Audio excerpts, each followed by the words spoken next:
अस्सलाम वालेकुम प्यारे दोस्तों, आपको हमारे चैनल ड्रीम स्टोरीज 777 में खुश आमदीद कहते हैं। जो लोग अल्लाह पर यकीन रखकर कामयाब होना चाहते हैं और जल्दी से मेरे चैनल को सब्सक्राइब कर दें, जहां कहानियां सुनाई नहीं जाती बल्कि दिल पर नक्श की जाती हैं। वो शख्स जो दावी करता था कि वो तकदीर पढ़ सकता है, आज खुद अपनी ही लिखी हुई तकदीर के जाल में फंसने वाला था। लोग कहते थे वो सितारों से बात करता है, लेकिन आज रात आसमान खामोश नहीं रहने वाला था। तो चलते हैं हम अपनी कहानी की तरफ। कहानी जरूर सुनिएगा, दिल को छू लेने वाली कहानी है। पुराने वक्तों की एक पुरस्कून वादी में गांव के दरमियान एक छोटा सा मिट्टी का घर था। हकीम करीमुद्दीन के बारे में मशहूर था कि वो सितारों की चाल देखकर इंसान की जिंदगी के वो राज भी बता देता है जो इंसान खुद अपने दिल में छिपाए रखता है। उसके इल्मी नुजूम की शहरत दौर दौर तक फैली हुई थी। बड़े बड़े सौदागर अपने जहाज समंदर में उतारने से पहले उससे मालूम करवाते थे। वो अपनी गद्दी पर बैठा एक पुराने कागज पर लकीरें खींच रहा था। उसके चेहरे पर अजीब सा गुरूर था जो उसके हर लफ्ज से टपकता था। इसके सामने रहमान ताजिर खड़ा था। इसके माथे पर पसीना और आवाज में लर्जिश थी। हकीम साहब, मेरा जहाज 3 दिन से लापता है। खुदा के लिए हिसाब लगाकर बताइए, मेरा माल महफूज है या नहीं। हकीम करीमुद्दीन ने आंखें बंद की, कुछ नक्शे बनाए, सितारों का हिसाब जोड़ा, फिर अचानक कलम मेज पर पटक दिया। ये उम्मीद छोड़ दो, तुम्हारा जहाज कल शाम डूबते सूरज के वक्त समंदर में गरक हो चुका है। अब वो कभी वापस नहीं आएगा। रहमान ताजिर के कदमों तले जमीन निकल गई। वो रोते हुए बोला, मैंने अपनी सारी जमा पूंजी लगा दी थी। हकीम ने बेनियाजी से हाथ हिलाया। जो सितारों ने लिख दिया वो होकर रहता है। मेरा इल्म कभी गलत नहीं होता। कुछ ही देर बाद बाजार में खबर फैल गई कि वाकई जहाज के टुकड़े साहिल पर मिले हैं। लोगों का यकीन और पख्ता हो गया।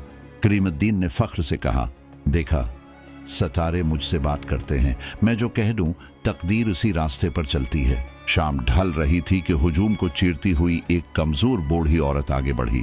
ये बीबी सिल्मी थी, आंखों में आंसू, लिबास पराना और दिल टूटा हुआ। वो करीमुद्दीन के कदमों में बैठ गई। ए इल्म के बादशाह, मेरा इकलौता बेटा मौत व हयात की जंग लड़ रहा है।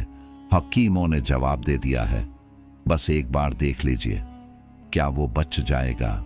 करीमुद्दीन ने सर्द मेहरी से उसके बेटे का नाम और पैदाइश का वक्त पूछा। हिसाब लगाते हुए उसके माथे पर शक ने अभरे। फिर उसने सिर उठाया। मई, उसकी जिंदगी का वक्त खत्म हो चुका है। आज रात का सूरज वो नहीं देखेगा।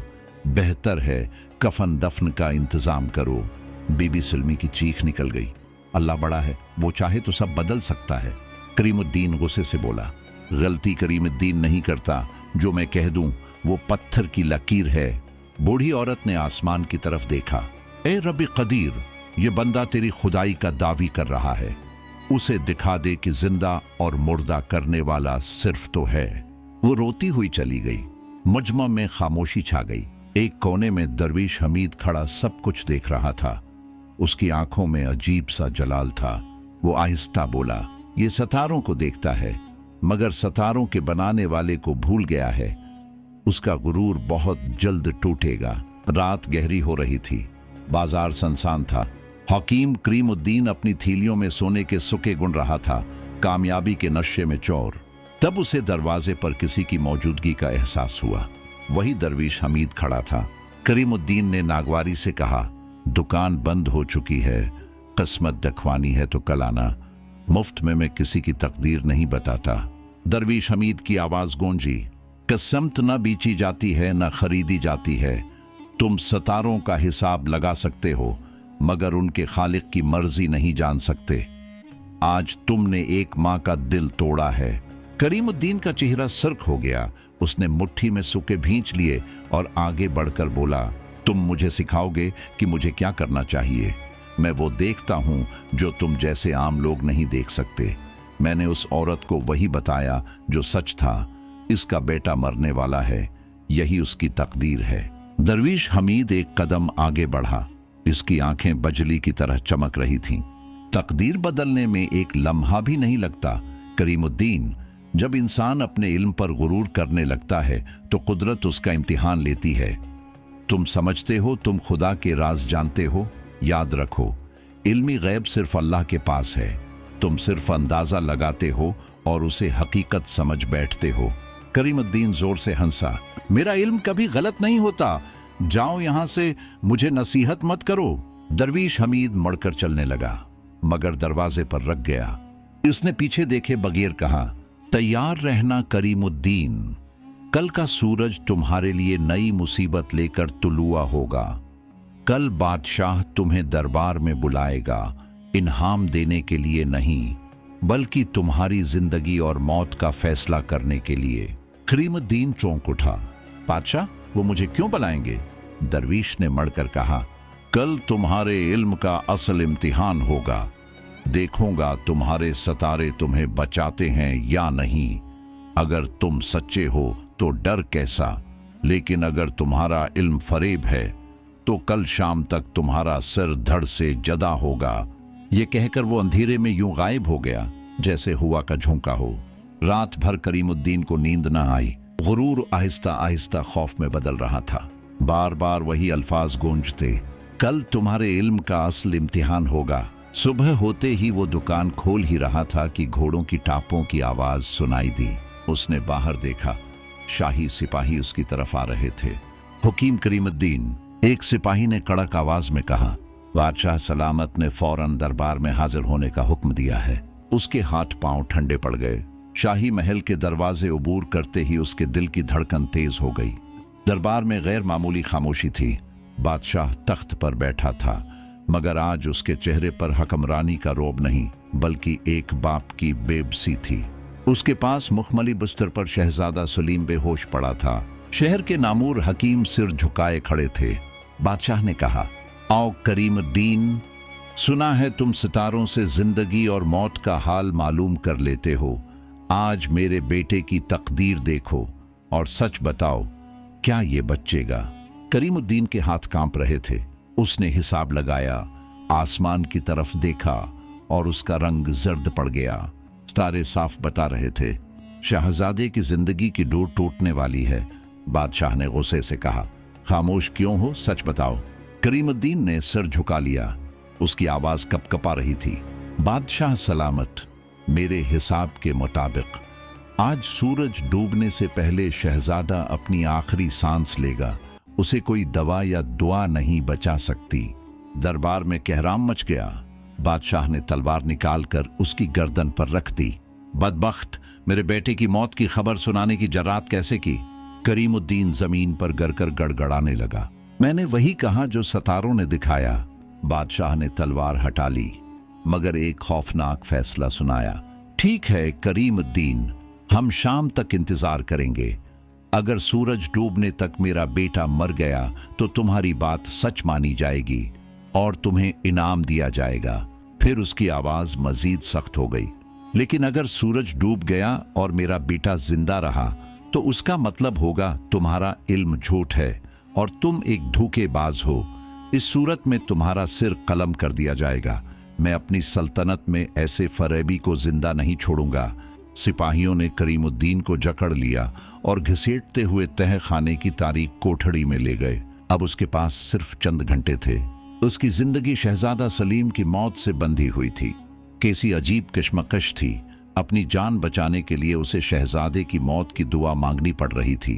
कोठड़ी में गहरा अंधेरा और सन्नाटा था। एक छोटे से रोशनदान से डूबते सूरज की मध्यम रोशनी अंदर आ रही थी। करीमुद्दीन का दम घट रहा था। वो बार बार उस रोशनदान की तरफ देखता जहां सूरज की सरख करने आहिस्ता आहिस्ता स्याह हो रही थी। उसने जीप से वो पुराना कागज निकाला जिस पर शहजादे की मौत का वक्त लिखा था। कांपते हाथों से दोबारा हिसाब लगाया। नतीजा वही था, शहजादा अब तक मर चुका होना चाहिए। मगर महल से अभी तक नोहा क्यों ना उठा, मातम की आवाज क्यों ना आई? इसका दिल जोर जोर से धड़कने लगा। पसीने से कपड़े भीग गए। क्या मेरा इल्म गलत हो सकता है? नहीं, ऐसा मुमकिन नहीं। मैंने आज तक जो कहा सच हुआ। फिर आज क्या हो गया? वक्त रीत की तरह फिसल रहा था। अचानक इसे दरवीश हमीद के अल्फाज याद आए, सितारों का मालिक अल्लाह है, तुम नहीं। फिर बीबी सलमी का चेहरा उसकी आंखों के सामने आ गया। शायद इस माँ की बद्दुआ लग गई है। मैंने कितने लोगों की उम्मीदें तोड़ी हैं। पहली बार उसका गुरूर टूटकर बिखर गया। वो ठंडी जमीन पर घुटनों के बल गिर पड़ा। जिंदगी में पहली बार उसने सच्चे दिल से हाथ उठाए। ए कायनात के मालिक, अगर तो है और अगर तो तकदीर बदल सकता है तो मुझे बचा ले। मैंने बहुत बड़ा गुनाह किया है। मैंने तेरे इल्म में शरीक होने की कोशिश की, मुझे माफ कर दे। रोशनदान से आखिरी करण भी गायब हो गई। सूरज डूब चुका था। इसी लम्हे भारी कदमों की आहट सुनाई दी। ताले में चाबी घूमी, दरवाजा खुला। 2 जल्लाद अंदर दाखिल हुए। इनके हाथों में नंगी तलवारें थीं। करीमुद्दीन की सांस रख गई। क्या उसका वक्त पूरा हो चुका था? इधर महल में मंजर बदल चुका था। सूरज ग्रूब हो चुका था, मगर शहजादा सलीम अभी सांस ले रहा था। हालत नाजिक जरूर थी, मगर जिंदगी बाकी थी। इसी वक्त महल के दरवाजे पर शोर हुआ। पहरेदार एक बूढ़ी औरत को रोक रहे थे। ये बीबी सलमी थी। बादशाह ने उसे अंदर आने की इजाजत दी। उसके हाथ में मिट्टी का एक छोटा सा प्याला था।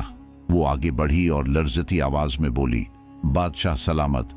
कल नजूमी ने कहा था मेरा बेटा मर जाएगा, मगर मैंने अल्लाह के नाम पर सिदका दिया और दरवीश हमीद की बताई हुई दुआ पढ़कर उसे ये पानी पिलाया। मेरा बेटा आज अपने कदमों पर खड़ा है। मैं यही पानी आपके बेटे के लिए लाई हूं। हुकीमों ने उसे वहम करार दिया, मगर डूबते को तनके का सहारा काफी होता है। बादशाह ने वो पानी शहजादे के होंठों से लगाया। चंद लम्हों की खामोशी, फिर अचानक शहजादे के जिस्म में जनबिश हुई। उसने जोर से खांसी ली और आंखें खोल दें। दरबार खोशी से गूंज उठा। बादशाह ने बेटे को सीने से लगा लिया। महंगी दवाएं नाकाम हो गई थीं, मगर एक माँ की दुआ और सिदके ने काम कर दिखाया। लेकिन अगले ही लम्हे बादशाह का चेहरा गुस्से से सर्ख हो गया। उसे करीमुद्दीन की पेशगोई याद आ गई। सूरज डूबने से पहले शहजादा मर जाएगा। सूरज डूब चुका था। शहजादा जिंदा था। करीमुद्दीन झूठा साबित हो चुका था। बादशाह गिरजा। इस धोखेबाज नजूमी को फौरन मैदान में लाया जाए। उसने मेरे बेटे की झूठी मौत सुनाकर मुझे अजियत दी है। आज उसका सिर कलम किया जाएगा, ताकि आइंदा कोई अपने झूठे इल्म से लोगों को खौफजदा न करे। इधर अंधेरी कोठड़ी में करीमुद्दीन को अब तक यकीन था कि उसकी पेशगोई सच साबित होगी, मगर जब सिपाही उसे घसीटते हुए बाहर लाए और बताया कि शहजादा सलीम सेहतियाब हो चुका है, तो उसके कदमों तले जमीन निकल गई। अब उसे साफ नजर आ रहा था कि चलने वाली ताकत सितारों की नहीं, बल्कि किसी और की मिशियत है। महल के वसीया मैदान में सन्नाटा तारी था। बीच में लकड़ी का एक तख्ता रखा था, जिस पर पुराने निशानात मौजूद थे।